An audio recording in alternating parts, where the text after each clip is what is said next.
Hey, everybody, and welcome to a live edition of the Athletic Hockey Show as we get you set for Game 1 of the Stanley Cup Final tonight between the Tampa Bay Lightning and the Colorado Avalanche. We're going to have a jam-packed hour for you live here coming up. We got a great cavalcade of guests all lined up to join us today. We've got the two beat writers for the teams, Peter Baugh with the Avs, Joe Smyth with Tampa, Mark Lazarus, Mike Russo are also covering this series. It's all hands on deck in Denver for us. All four of them will join us. Dom Lucic is going to be by as well later this hour. Get you all set for every possible angle, statistical, storyline, and otherwise for Game 1 of the Stanley Cup Final. Really feels like a dream matchup, doesn't it? Like we've been waiting, almost feels like a heavyweight fight as we've been waiting a long time for a Stanley Cup Final of this magnitude, and we've got it. And as I mentioned, Peter Baugh, Joe Smyth are our first up here as we get you set for Game 1 of the Stanley Cup Final. I like to call this combination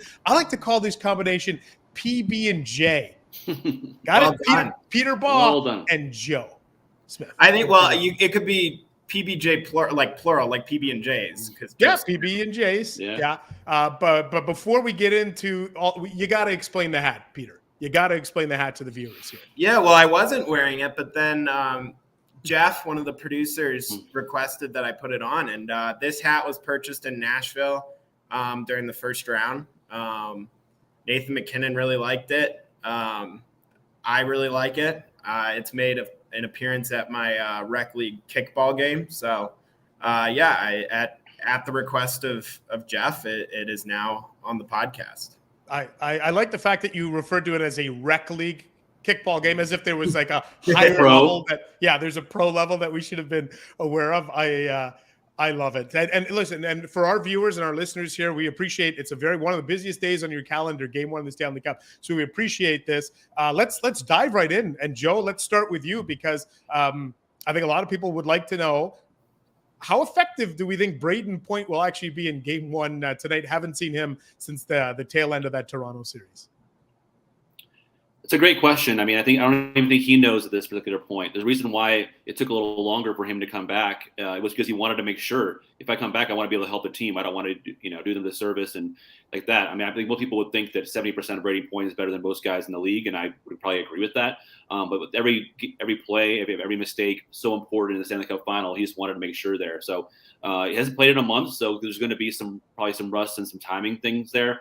But there's no question they're a much better team, a much deeper team, and obviously gives a lot of buzz to the rest of the group to see one of the best players I think in the world back in the lineup. He makes their transition game so much easier. He's a one-man zone entry and zone exit, so especially against a fast Colorado team, having him is so important.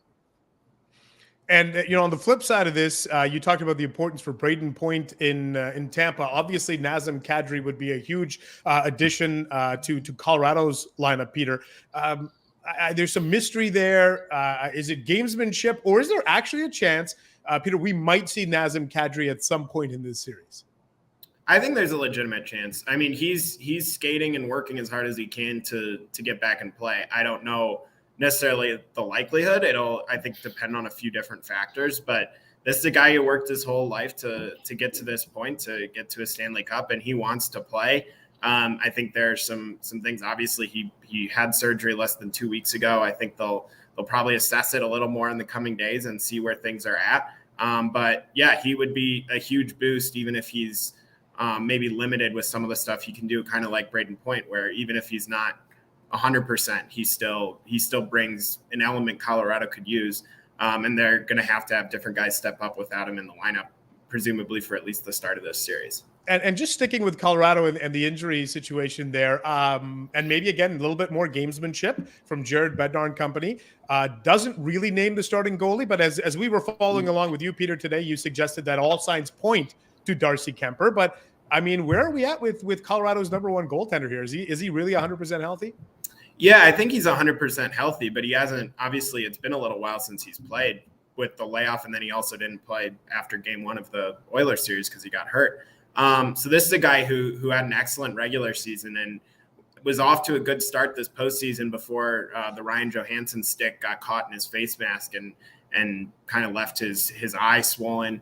I don't know how much that impacted him in the St. Louis series, but he certainly wasn't at his best in that series or at the start of the Edmonton series. Missed a couple games in the Edmonton series. Pablo Francouz got the job done, picked up all 4 wins in that series. And now it looks like it'll be back to Kemper, who's obviously been the team's #1 goalie all year and who has been excellent for the majority of it. So we'll see what he looks like in net tonight. All indications are that he will be the one in net. And obviously a no doubter with Andrei Vasilevsky in between the pipes for Tampa, Joe. Maybe you could talk to us a little bit about the path for Tampa this year, because this is one of the toughest paths I think we've ever seen a team cross to get to a Stanley Cup final. When you say they took out a very good Toronto team in round 1, they swept the President's Trophy winners in round 2, were pushed to the limit against, arguably a guy that's going to win the Vezina Trophy and the Rangers and Shesterkin in round 3.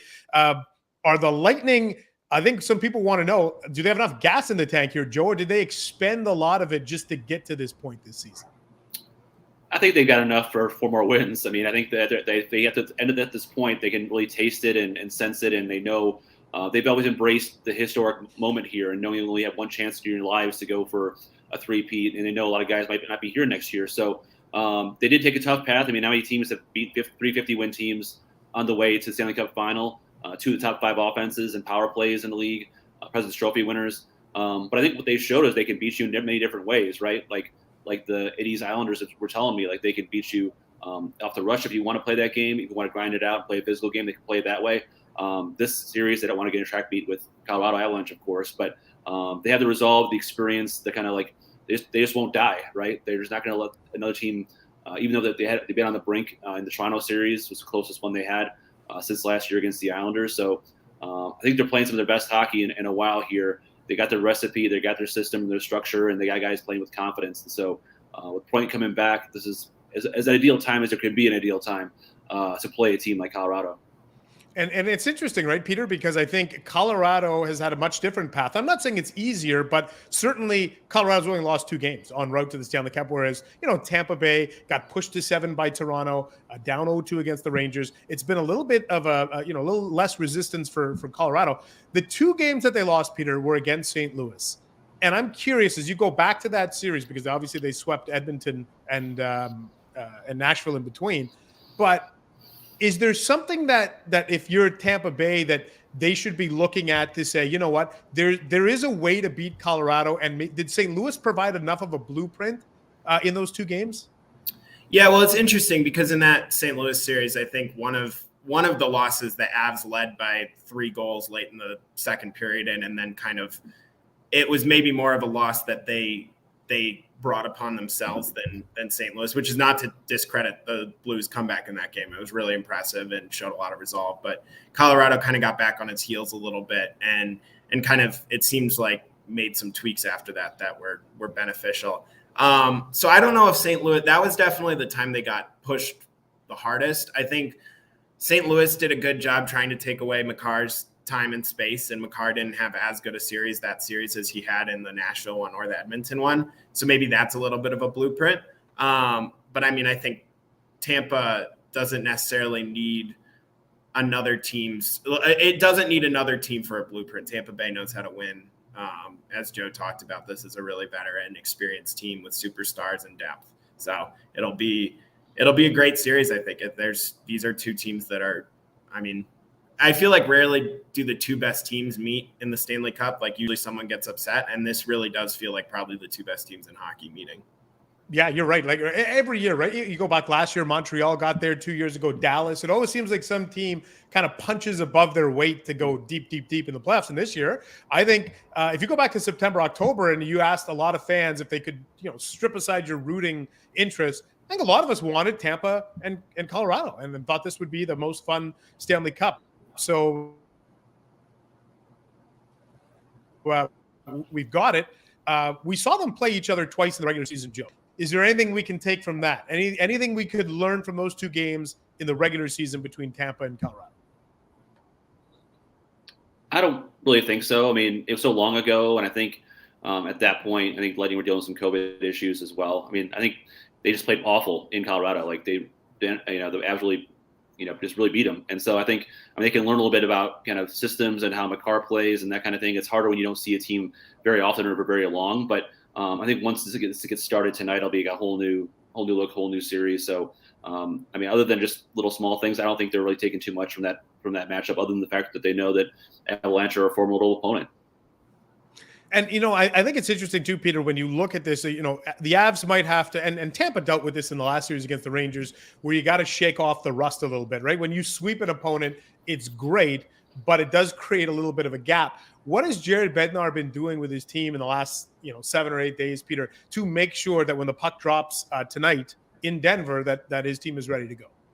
Yeah, well, they've had some hard skates and practiced. I mean, there's not really any secret recipe other than you just have to stay in shape as best you can and have those practices. I will say that St. Louis or Colorado swept Nashville and had, I think, 9 days before they played St. Louis in the second round, because a lot of those second round series went 7 games, and they came out just fine against St. Louis. I think they put up like 50 shots that game, and it took a kind of crazy Jordan Binnington performance for that game to get to overtime, and then Colorado won in overtime. So I don't necessarily think I think they honestly believe it's like an advantage. It allowed them to have some guys get some rest. I mean, that they could just be saying that, but from just talking to people around the team, I think that they do honestly believe that the rest was an advantage.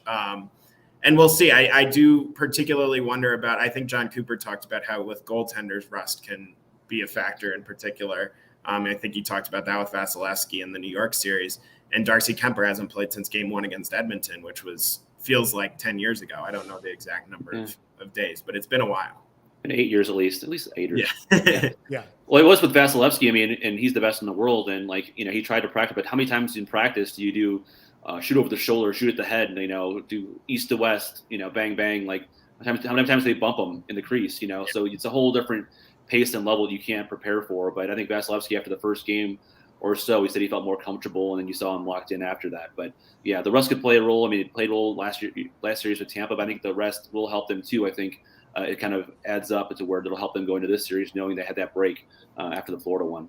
And certainly in the last series, right after and I think it was more after game 1, but early in that series against the Rangers, the prevailing notion was, maybe Igor Shesterkin's the best goalie on the planet, and it's not Vasilevsky. And by the end of the series, I think that narrative had kind of dissipated a little bit. As we get to the Stanley Cup Final, I'll ask both you guys this question, but Joe, I'll start with you first. It feels like the great individual matchup this time around is Cale Makar against Victor Hedman, arguably the two best defensemen in the game. Certainly, it feels like Makar is a Norris Trophy candidate and maybe a favorite this season. Victor has won it before. How excited are you guys, Joe, again, I'll start with you, to watch this matchup? Because it might end up being kind of a referendum on who's the best defenseman in the game. No, I mean, I think if you're a fan of hockey, of sport, you love to see the best players against the best players, right? And I know it's not like two goalies don't face each other, right? Like two pitchers in baseball don't face each other, but it's fun to watch them on the ice and see how different they play and how much both of them drive their team. Like as John Cooper says all the time, as Hedman goes, we go. And I'm sure it's the same thing with Cale Makar and the Avs. I don't get to see Makar play as much because on the West Coast and such, but just a tremendous generational talent. And I think he has a lot of respect for Victor Hedman. Victor Hedman said Makar is one of his favorite defensemen to watch when he's catching games and stuff like that. So they both drive their team different ways, and I think that'll be curious to see which team has the better game plan on neutralizing one of the top threats on each side. Yeah, and I think, Peter, like in round 1, it was it was Roman Josi, right? Roman Josi and Cale Makar, and now we get Victor Hedman, and this does feel like a real test, right, for the Avalanche. But in your city, in Denver, how excited are people to maybe see this head-to-head matchup between Victor Hedman and Cale Makar? Yeah, I don't know Denver specifically, I think they're kind of more just pumped to have the Stanley Cup. I don't know if it's that specific matchup that people are pumped about, but I'm pretty excited. I think it should be awesome. And I know Joe and I have both talked to some former defensemen who are also just like really pumped to see how these two go against each other. And I think what I'm curious is like, how many minutes are these guys going to play? I think you looked at Makar's numbers in the Oilers series. I think he was playing 28 plus minutes a game. And that was against Edmonton. I wonder if against Tampa, if he's creeping up on 30. And I mean, if you have both Hedman and Makar can log heavy minutes and play against tough competition, and that's such a boost and a necessity for a championship team to have that guy who can play close to 30 minutes a night. and it'll be fun because, as Joe said, they're going to be on the ice for a lot of the same time. Yeah, and we just saw the numbers there: 27 minutes and change for Cale Makar on a nightly basis. Couple more minutes with you guys before we let you go, get you set for game one. How do you shut down Nathan MacKinnon, Joe? If you are John Cooper, what's your ideal matchup here, especially knowing it's game 1 and 2 on the road? Well, I think like Shayna Goldman and I wrote this morning about Anthony Cirelli, who is a terrific shutdown center. I believe he'll win a Selke Trophy by the time his career is over. And he's been a guy that they've trusted against Austin Matthews, against Barkov, against Zibanejad last series. And they kind of found a formula with him, Brandon Hagel, and Alex Killorn in the middle of that Rangers series against that Zibanejad and Panarin line. Now, this is a different beast. MacKinnon is different. It's like, I think Cooper said bull in a china shop this morning just because he's so fast, but he's also so physical. So when you're on the forecheck, he can knock you over, take the puck, and leave too. So he's a different kind of guy. So you have to prepare for that. So I think ideally they'll probably have Cirelli in that line or some form of that line up against MacKinnon when they can. But I think what John Cooper does is he doesn't chase matchups as much on the road. He tries to get his best guy out there. But you'll see a lot of Ryan McDonough, Eric Chernak, or Hedman when MacKinnon's on the ice. So that'll be the matchup I'm going to be watching for. And again, we tried to break it down this morning on the Athletic and some video and stuff of what makes Cirelli such a relentless and smart. He's like Kucherov without the puck, as John Cooper said, and he'll need to be having one of his best series for them to win this one. I'll tell you, you use that word relentless. That should be the adjective we use on Shayna Goldman, isn't it? Like, it feels like every story right now at the Athletic is, hey, a collab with Shayna. She's just fantastic with what she does and able to break down those matchups. And that's certainly something we're going to be seeing, I think, play itself out tonight. Before we let you guys go, Peter, you mentioned that, hey, in Denver, they're just excited to be back in the Stanley Cup Final. Haven't been back since 2001, or the great Raymond Bourque here. Give our audience here, whether you're watching us live on YouTube or listening to the audio version of this, give us a sense of the excitement in the city. And is it one of those things that's almost palpable that you can feel it? Yeah, I mean, I think you see a lot more Avs shirts. Like when I was going back home from the arena today, you saw like an Avs jersey here and there, and they have these banners up, and there's a square called Larimer Square. They have banners up with all the jersey numbers, and people are definitely excited. I think the crowd atmosphere has been really good at the arena the first 3 rounds of the playoffs, and I'm sure it'll be even, I guess, more excited tonight. And I think there's nothing I like more than like walking into an arena before a big game and just kind of feeling the nervous energy. And it should be great. I'm excited, and I think that there is definitely some buzz about the Avs around town. More people have like reached out to me about who aren't necessarily hockey fans, but who are my friends here, and are like, I heard people talking about the Avs today. So there's definitely some talk. Hey Pete, since it's Denver, should I do Mr. Brightside as my karaoke song this week? Since we're in town, we need to do some karaoke this week, Joe. I would love to hear you sing Mr. Brightside. You guys can do it right here if you'd like. Need the little backdrop here, I think, to get it going. And maybe a drink or two. Which is a little faux pas on live podcast forum. But we're looking forward to this series. That'll be a lot of fun. There we go. Hey, listen, we look forward to your coverage, both. And Joe, as we wrap up, third straight year you're covering the team that is in the Stanley Cup Final. They've won the last 2, but this one is a little bit different for you because of the way that the pandemic played itself out. Like, is this the first time you're actually in the city where the Lightning are? Am I right on that? Where they're playing in the Stanley Cup Final? Oh, last year actually we were in Tampa when they won the Cup and had it there. So there was a little more. Got to be in. You didn't have in-person access, but you had the in-person feel of being in the arena when they gave the Cup out. You saw the celebration. You saw Stamkos on the ice at 2 a.m. with his dad skating around. All that stuff you wouldn't see if you were on Zoom. The first Cup was obviously all Zoom since it was in the bubble in Canada, and us Americans couldn't make that trip. So I watched all of it on TV. And the first one, last one was more in person. This one, a lot better. It's for more in-person interviews. You get to see all the things, sights and sounds. And so we're hoping their coverage reflects that as we go forward here and see what happens. Well, listen, both of you have been just doing a dynamite job here in the first 3 rounds, and we know you've set the bar pretty high for the Stanley Cup Final, but we know you'll meet it and exceed it. Looking forward to it. And gentlemen, enjoy the series. Safe travels between Denver and Tampa. And thanks again for joining us here on this live edition of the Athletic Hockey Show. Thank you, sir. Thanks for having us, Ian. Actually, there. Yeah, there they go. Joe Smyth and Peter Baugh. PB&J, as I like to call them. Listen, we're going to take a break. When we come back, as I said, it's all hands on deck in Denver for us with the Athletic. Mark Lazarus and Mike Russo, who've done a terrific job in covering the conference final, are taking their expertise to the Stanley Cup final. We'll take a break. We'll come back on the other side. Mark Lazarus, Mike Russo, as we continue on. It is a live edition of the Athletic Hockey Show, getting you set for Game 1 of the Stanley Cup final.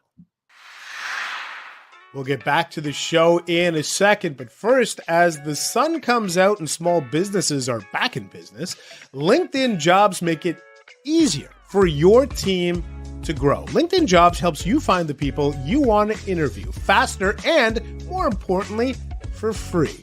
Create a free job post in just minutes on LinkedIn Jobs to reach your network and beyond to the world's largest professional network of more than 810 million people. Then you're going to add your job and the purple #hiring frame to your LinkedIn profile to spread the word that you are hiring, so your network can help find you the right people to hire. Simple tools like screening questions are going to make it easy for you to focus on the candidates with just the right skills and experience, so you can quickly prioritize who you would like to interview and hire. It's why small businesses rate LinkedIn Jobs #1 in delivering quality hires versus leading competitors. Right now, like I said, LinkedIn Jobs is going to help you find the candidates you want faster and for free. And did you know that nearly 40 million job seekers visit LinkedIn? Post your job for free at linkedin.com/NHL show. That's linkedin.com/NHL show to post your job for free. Terms and conditions apply. We'll get back to this show in a second, but first, brace yourself for an existential question, okay? Has your butt been having enough fun lately? If not, then it's time to start using SeatGeek. If you haven't been treating your butt well lately and it's not been having fun and going places, look, I'm telling you, SeatGeek is the place for you because there's an app and it's great. It's the best way to get tickets for live events.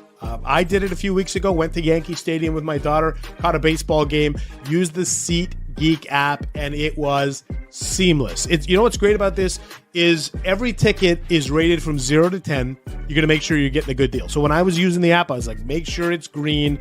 Green means good, red means bad. And so it's great. And, you know, when I was on SeatGeek, one of the great things was punched in the Yankees game, but there's all sorts of things. I could have gone to a concert, music festival, basketball games, you name it.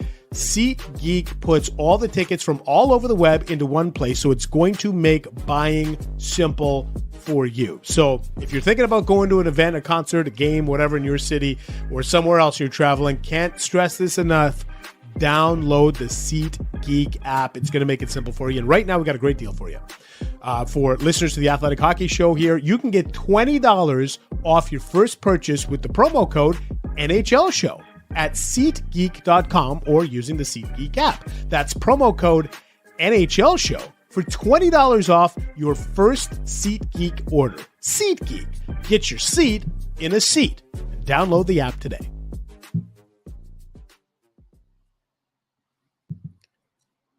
All right, welcome back to it as we get you set for Game 1 of the Stanley Cup Final. It is Tampa in Denver to take on the Avalanche tonight. And I mentioned we got a full team on standby in Denver, and we've got them all ready to go. It is Mark Lazarus, Mike Russo. I believe we've got them both. There we go. There's Laz. He's also got the hat. Oh, wow. Look at that. I figure that's company policy now, right? I have to wear the hat. Did you also get yours in Nashville too? No, I got mine in San Antonio at the 2000 Alamo Bowl my senior year of college. So it's covered in dog and cat hair because I just found it at the bottom of my closet. Okay. Well, listen, this is great. And I'm curious to pick your brain on this because you guys have been covering hockey, watching hockey for a long time. Mike Russo, I'll start with you on this one. When's the last time you were this excited for a Stanley Cup matchup? Because I've said it's almost like a heavyweight title fight, and like the two teams that we wanted to see in the final have gotten there. When's the last time you were this pumped and hyped for a Stanley Cup final? Probably my first one in like 96. Just because I was so excited to be there. First of all, I don't know how I've gotten invited to this show. You know, Lazarus, old hat, covering Stanley Cup Final runs. Joe Smyth, we know he's an expert. Now we got obviously Peter Baugh, a young hockey writer. Then you got these veterans that, like me, that cover 27 years of just like almost first round exits all the time, and I never get invited to the White House. I could tell you that. But Lazarus just goes every other week. I'm super excited. I mean, it's just obviously this is like classic. Look at that background. Yeah, wow. I'm in that Renaissance bank, Laz, here in Denver. Look, you got, it's like the classic, offensive juggernaut versus defensive juggernaut. And I don't want to take anything away from the Lightning, because obviously they can light it up too with the plenty of star power that they have on their team. But look, this is a team that, is a throwback to 3 years ago when this league just still tried to win 2-1-3 with 2 games. And they could do it, and they're comfortable in those settings, as I just witnessed in the Eastern Conference Final. So I am really excited to see how Andre Vasilevsky and this defensive, the guys like Cirelli and Killorn and some, this outstanding defensive line go head to head against the McKinnons of the world, and I just think it's going to be an outstanding long playoff series. Yeah, Laz, I almost think about like Tampa Chicago meeting in 2015. To me, was maybe the last one where I was like, wow, this is a great matchup of two elite teams, because a lot of times there's a Cinderella team where somebody kind of sneaks in. Is that the last one for you, Tampa Chicago in 2015, where you were this excited? Well, it's an interesting. First of all, let's talk about my background. I got Bernie and Thunderbug because I'm in my kids' playroom / my office / the art room / pile of crap room, because I'm not in Denver right now. But it reminds me of 2015 in a lot of ways, because I think most of us agree that Colorado is the better constructed team. Like, that's the best team of these two. But there's something about Tampa where they have this veteran savvy. And, the Blackhawks in 2015 kind of willed themselves to that championship, right? I had 4 defensemen. Duncan Keith was playing 35 minutes a night. Tampa was this young and upcoming talented team that was going to be the next big thing. We all knew it, but they couldn't quite overcome the Blackhawks veteran savvy. So is this going to be like a 1983 thing where, the probably apocryphal story about Wayne Gretzky walking by the Islanders locker room and seeing how grizzled and exhausted they were and going, oh, that's what it takes to win a cup. And next year the Avalanche win, or the Avalanche going to kind of skip a step here and go straight from unable to get out of the second round to the championship. And I think that's what makes this so interesting, is the dichotomy between the teams. You have the literal, the 2-time defending champions who are as grizzled as they come, as tested as they come, and this young, exciting upstart that we know is going to be good for years to come. It's just a matter of whether this is going to be their year or if it's going to come in the coming years as a result of what they learn in this series. And I think what makes this really fascinating too is if Tampa wins, I think this opens up a door for them to join some historically great teams. And then we can use the capital D dynasty word around them. Mike, regardless of how this plays out, if Tampa wins or they loses, do they deserve the mantle already as the best team of the salary cap era? Or is that still up for debate? Do they need a third ring to join? Pittsburgh's won 3 in the cap era. Chicago's won 3 in the cap era. But is Tampa already the best team of the cap era based on what they've done here and getting to 3 straight finals? Yeah, and it's funny. Alex Killorn yesterday was pretty honest about it and says that he doesn't consider them a dynasty. I think that he does think that a third puts him in the conversation, but this is a guy that went to school in Boston and watched those Pats and the consistency of them winning every single year.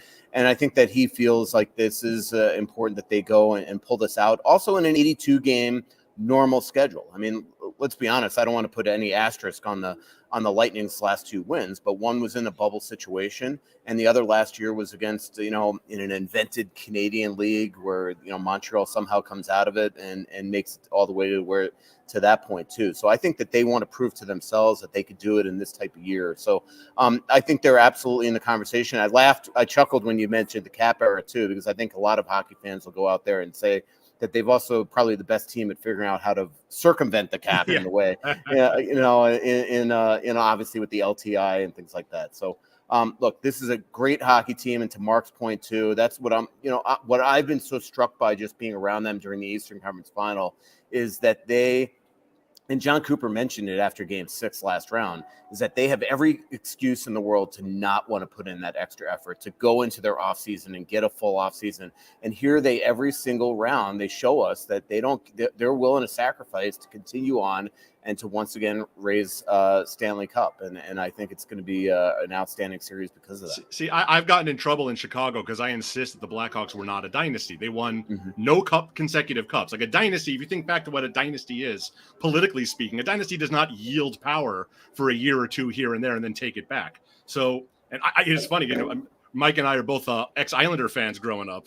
And my dad had the cover of Newsday from all 4 Stanley Cups that the Islanders won in the early 80s. He had like the commemorative versions of them, printed on glossy paper. And the one when they won the 3rd cup, it had 3 cups at the top and it said, "Now they're a dynasty." And that's been burned into my head since I was like 3 years old. I was 3 years old in 1983. That's what a dynasty is. A dynasty is 3 straight championships. And there has not been a dynasty since then. It's been 40 years since there's been a dynasty. And we could talk about the asterisks and, there are things to quibble about with the last 2 cups, but the fact is this would be their 3rd straight Stanley Cup, and they would become the first true dynasty of the Cap era.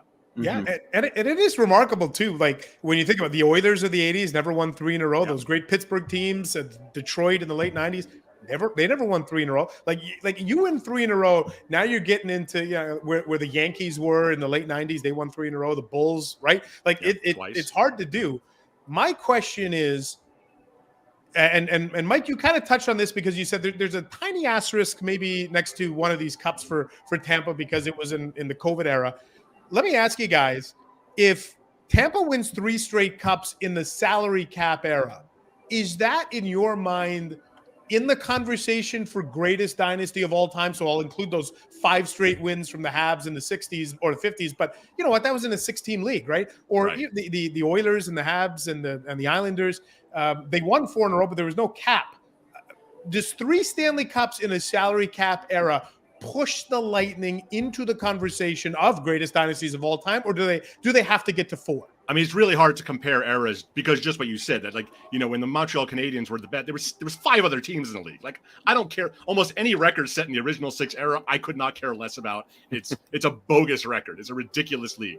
So, now there's 32 teams in the league. To be the last one standing 3 straight times and to do it in increasingly weird seasons. I mean, we could talk about how they had an advantage because of COVID, and there is some truth to that, but they also had to overcome all this, abnormality around them. So there's something to be said for that. Are they the greatest team of all time?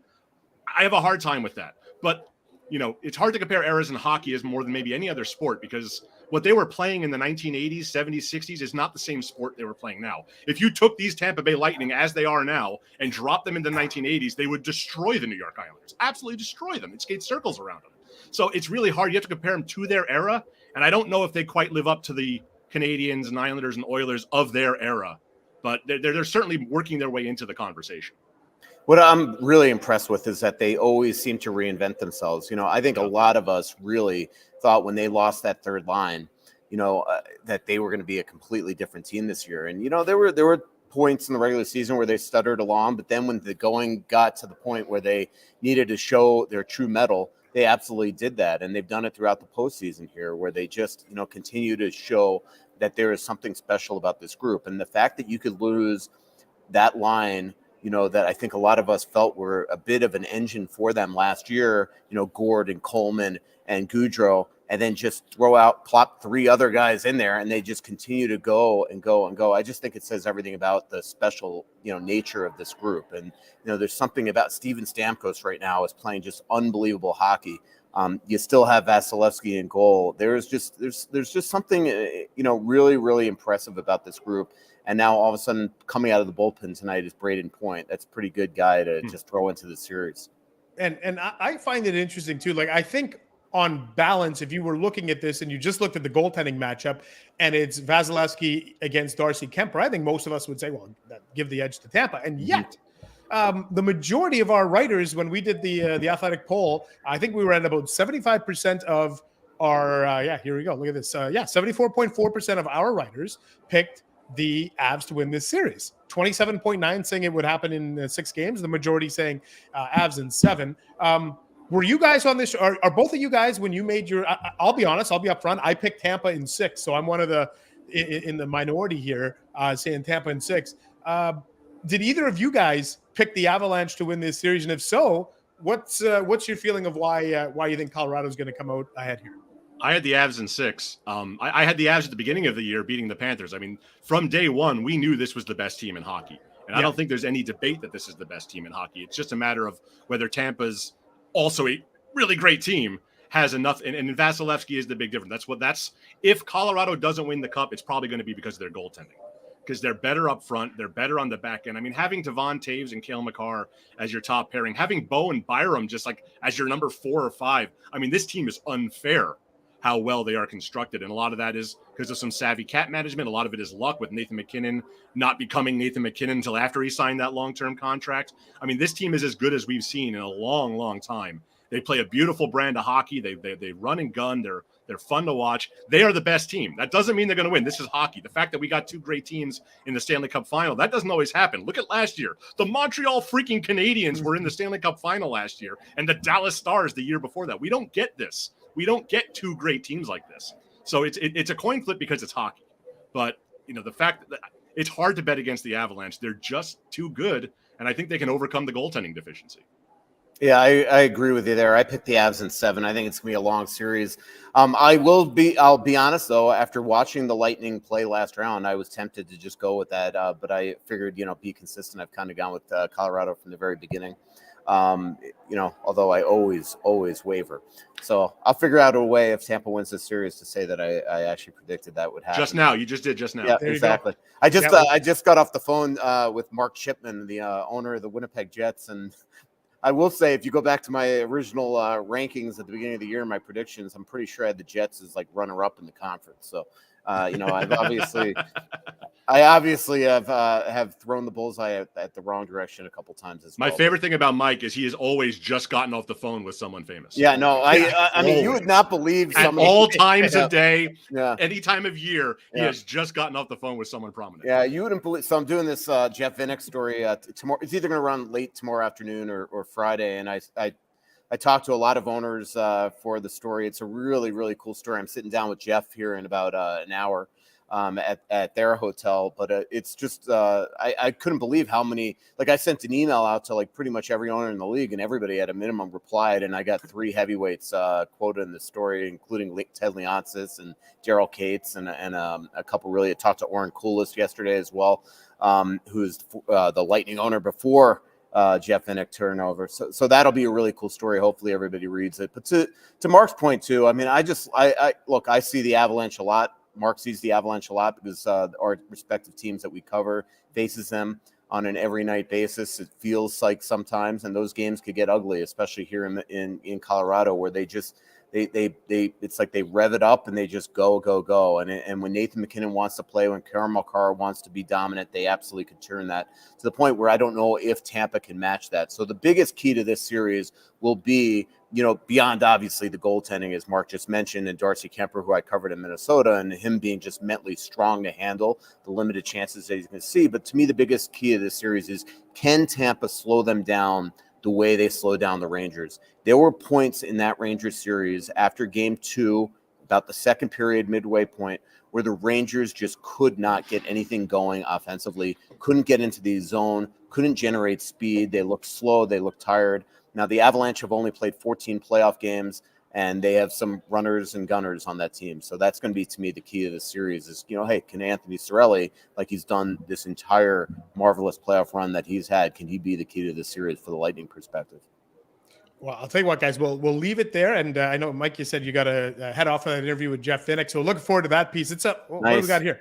Are these your mascot collection? My 6-year-old insisted I bring these aboard for the podcast. There we go. Lightning Bug. And what's the name of the Avalanche mascot? Bernie. That's her favorite. You gotta love Bernie. He's got a barrel of whiskey around his neck. You can't beat that. That is cool. Yeah.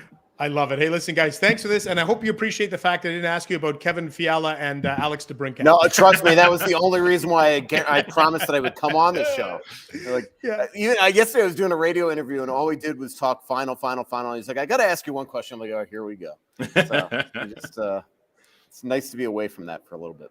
Yeah, well, listen, you guys did a great job in the conference final. I'm sure you'll do a great job in the Stanley Cup final, too. Look forward to your coverage around that, and then obviously around Chicago and Minnesota as well. Guys, thanks for this, and thanks for stopping by the Athletic Hockey Show. See you guys. There they go. Eminem. Why don't we go Eminem, right? We had PB&J with Peter Baugh and Joe Smith. Why don't we go Eminem there? Mark Lazarus, Mike Russo. Great stuff.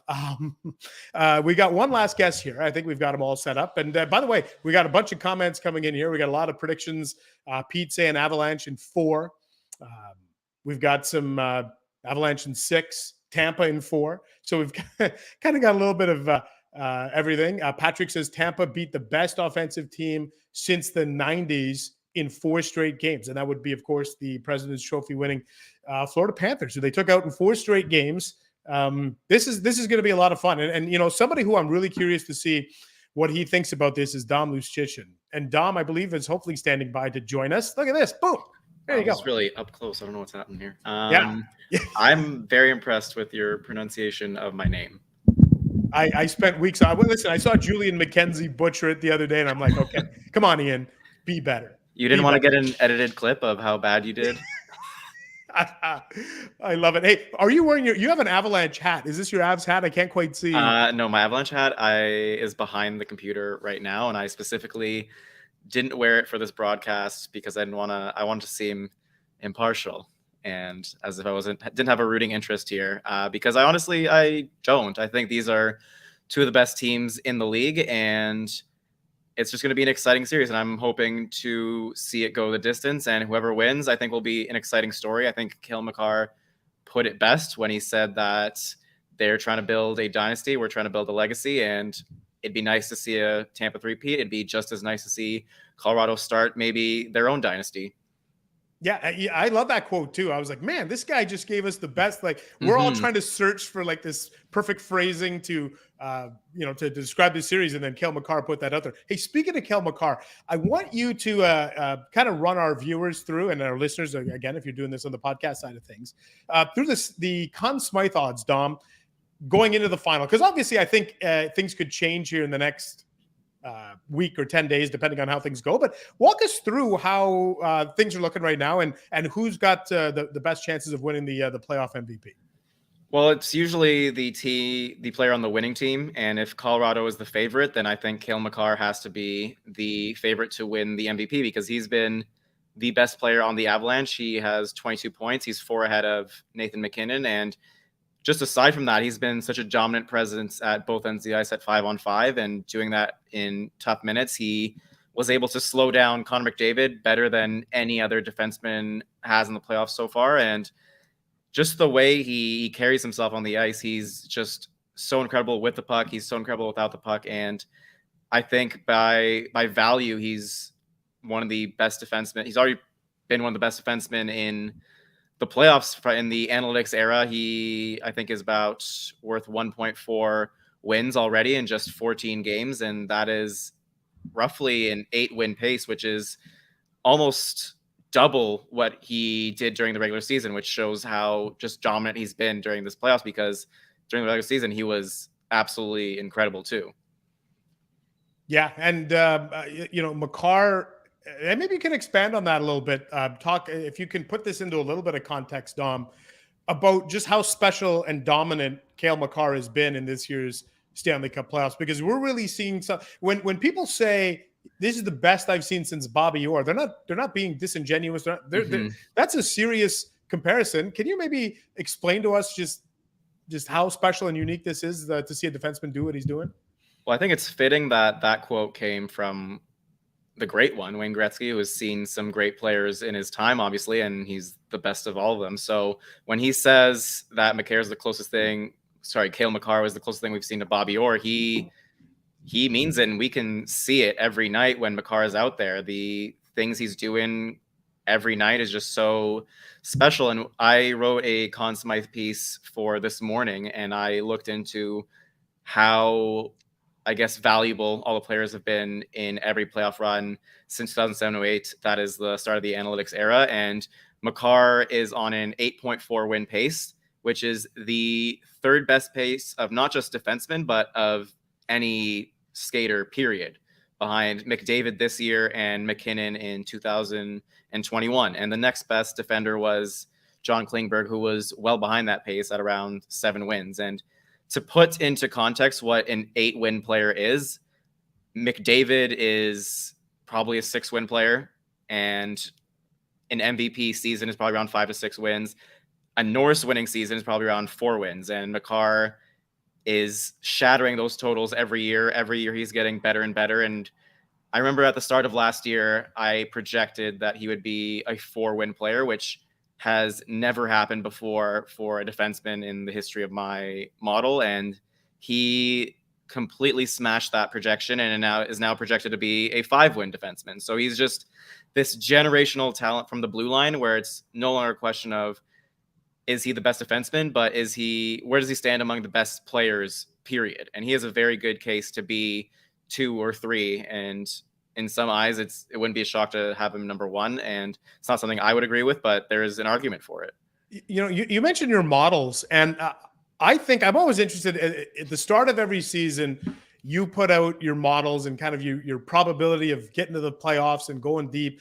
And the Avalanche have always been a team that have, just for a myriad of reasons, just underperformed vis-a-vis your model. How rare is it, though, Dom, to see what we're seeing this year, which is arguably the 2 best teams are actually meeting in the Stanley Cup Final? Like, the NHL is the most random league. It feels like sometimes it's a flip of the coin. How rare is it that the actual 2 best teams, and certainly in the case of Colorado, the best team in the West, and Tampa was maybe one of 3 or 4 really elite teams in the East, but to actually get the Stanley Cup Final that we're getting? It is extremely rare, and I think the last time we had a final like this was probably in like 2001, which is like, what, 20 years ago now. It's usually like one extremely good team and then one team that is good or maybe even elite, sometimes a Cinderella run, but it's just not at the same level. Or sometimes you'll get maybe the 2nd or 3rd best team facing off against the 2nd, 3rd best team on the other side. It's been a while since a team of, I guess, is all the way at the top has faced another team that is right there. And the Lightning, they didn't have the same regular season as Florida or Toronto or even Carolina, but they're also the Lightning, and they know what it takes to win. They have been the standard bearer for playoff teams over the last 8 years or so, and to doubt them would be to doubt their experience. And it is something my model doesn't consider, but I mean, it's always in the back of my mind as a human being who watches the sport. So even though they weren't favorites against Toronto or Florida, that was mostly an idea of the talent level on the team. Tampa Bay lost their entire 3rd line last offseason. They're not as strong as they used to be, but they have the heart of a champion, and you just can't beat that very easily. And we saw that with Toronto, with Tampa, with New York as well. New York got one of the best goaltending performances of any series in the analytics era from Igor Shesterkin, and that even wasn't enough to beat Tampa Bay. So it's just a very special team that is going to take a lot to dethrone, and Colorado seems like the kind of team that can do that because they have been the best regular season team over the last 2 or 3 years. And this is their chance to prove they can do that in the playoffs too. And I think this is a bigger challenge for Colorado because, look, no Samuel Girard. I think that's a big factor. And now it looks like Peter said he thinks there's a chance Nazem Kadri can play. Even if he does, you would have to think he's somewhat limited, hampered and limited. How big of a factor is that? Not having Nazem Kadri, knowing the type of impact he had this season and what the type of playoffs, as you can see here, 6 goals, 14 points, north of 17 minutes. He was kind of doing everything. What's the impact here, Dom, of not having Nazem Kadri for Toronto or for Colorado? Old habits die hard. I wish he was still there. It is huge based on the type of player Kadri was during the season and even during the playoffs. I think he not only had a lot of points, but he led the Avalanche in expected goals percentage, and he was a huge factor on their second line. He gave them another superstar behind McKinnon. The team was able to mix and match between McKinnon, Landeskog, Rantanen, and Kadri and have these 2 almost unstoppable dynamic duos that other teams just couldn't match up against. And that's a huge loss. I think my model has them around 3.5 wins, and that takes a huge chunk out of their probability of winning this series. I think we listed the Avs' chance of winning around 61%, but if Kadri, that's based on Kadri coming back for maybe game 3 or game 4, because that is the sentiment I got from Peter before the series started. But if he doesn't play at all, that starts making the series a lot closer and closer to that 55 to 60% range, where this series really is a coin flip. And Kadri, you can sort of look at him as the difference maker between Colorado and Tampa Bay in terms of talent. And if he's not there, the Avs are still favored, but it's a much tougher battle. And that doesn't factor in the fact that Tampa Bay has, again, the heart of a champion and all that experience that can give them that extra few percentage points that a model wouldn't be able to account for. I'll tell you what, Dom, why don't we wrap up? We got some questions coming in from the viewers here. Patrick says, you were talking about Cale Makar and the dominance and the kind of the equivalent of 8 wins. Patrick wants to know, Dom, who is better, current version of Cale Makar or prime Erik Karlsson? I would take Makar right now. I think prime Karlsson was an extremely special player, but looking back, like all the things people were saying about Karlsson at the time were that his defense wasn't up to snuff. And then the analytics people at the time would say, no, look at this. He defends well. He limits shot attempts. It's all good. And now that we have like better numbers in terms of expected goals, you sort of like look back and see that some of the issues with Karlsson at the time weren't just made up. Like they were legitimate. And a lot of people did see it from just watching him play. And that's the thing with analytics, is that the numbers do get better as time goes on, and we have a better understanding of where players are at. And I think Makar is just the total package right now. It's not only his offense and his production, it's that he defends perhaps just as well, and he can do it all, where Karlsson didn't quite have that element of his game. And even the offense, Karlsson never scored at, 100-point pace or whatever Makar was at this year. And even in his amazing playoff run that one year, he wasn't playing the way Makar has in these playoffs, where Makar is, I think, at 130-point pace or whatever silly number he's at during these playoffs. We got a couple of other questions here. Juice writes in and says, what's the bigger impact here? And Braden Point is going to play in game 1, but he might also be limited and hampered. Is Kadri better than Braden Point, or maybe more important to Colorado than Braden Point is to the Lightning? It's an interesting question, because analytically you can make the argument for Kadri. If you read my series preview with Shayna, then you saw that Kadri was rated higher than Point. But for me, and I think for most people, you'd still take Point, especially in this kind of series where the element that he brings to Tampa Bay is something that they really have been missing over the past 2 rounds. Obviously, it hasn't really mattered because they are Tampa Bay and they have a lot of other great players, but his speed and his ability to move the puck in transition is something that I think has been missed a lot by the Lightning, and he does it better than almost anyone else in the league. And this year, he wasn't scoring as much and he wasn't driving play as much as Kadri, but I think the talent level, you'd still probably rather have Point, but it is definitely a lot closer than it has been in years past, where Kadri has been, to most people, just a second-line center. So this big spike was definitely a surprise, where it's amazing that it's even a topic of conversation. But I would still take Point for sure. As we wrap up, I asked Mark Lazarus and Mike Russo about their predictions for the Cup Final. Each of them took the Avalanche, and I said, man, I feel like I'm on a little bit of an island here, because about 74% of our writers with the Athletic picked the Avs to win this series in some way, shape, or form. I was in the, I guess, quote unquote minority, under than 30%, but I believe that you were too. When I read the preview of the Stanley Cup Final, you picked the Lightning. I'm correct on that, right? That is incorrect. That's incorrect. I could have sworn you had the Lightning in the big piece with Gentili and McIndoe and Shayna. So that's a game by game thing. So that's game 1. Game 1, I think Tampa Bay comes out on top, but I have Avalanche. I think Avalanche will win. I think it goes the distance, so game 1 will matter. But I mean, if it goes 7, it's just game 1 after all, and the teams will adjust. And I think that with a long layoff, it'll be a bit tough for Colorado to, I guess, match up to speed with Tampa Bay, who's only had 3 days off. And Braden Point coming back, I think, will be a big emotional boost as well. That I like Tampa Bay in game 1, but overall, I think the talent level on the Avalanche will be a bit too much to overcome, especially if Kadri does come back at some point. So my personal pick is Avs in 7, but again, there's a reason I picked the series in 7, and I can see it go either way for sure. Yeah, no, absolutely. And I think you saw it reflected in those numbers there.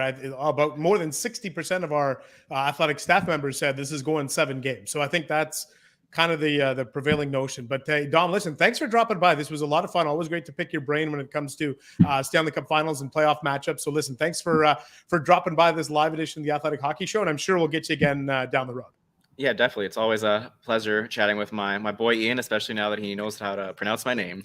There you go. I nailed it. I won't try it again, but I got it the first time. I'm going to leave it there. There goes Dom. Always great to have him as part of this. And Dom and Shayna do such a great job on the analytics side of things. And I thought Harmon Dale did a great job too. He's got a great Stanley Cup final preview piece up there looking at the Tampa Bay and the talk about legacy and dynasties and all that stuff. So make sure you check out our coverage. You saw we've got a bunch of people on the ground in Denver. Peter Baugh and Joe Smyth and Mike Russo is over there. And we're looking forward to that piece that Mike's going to do on Tampa Bay Lightning owner Jeff Vinik. That sounds like it's going to be fantastic. So, and of course, Mark Lazarus also covering this series too. So we've got a lot of people weighing in on the Stanley Cup Final, and I hope you enjoyed our preview as we're about 4 hours away from puck drop for Game 1 of the Stanley Cup Final. Hope you enjoyed this live edition of the Athletic Hockey Show, and want to remind you that Thursday, myself and Down Goes Brown, Sean McAdoo, we will have a Thursday edition of the podcast. We'll break down, I'm sure, what will be an entertaining Game 1. Want to thank everybody for tuning in,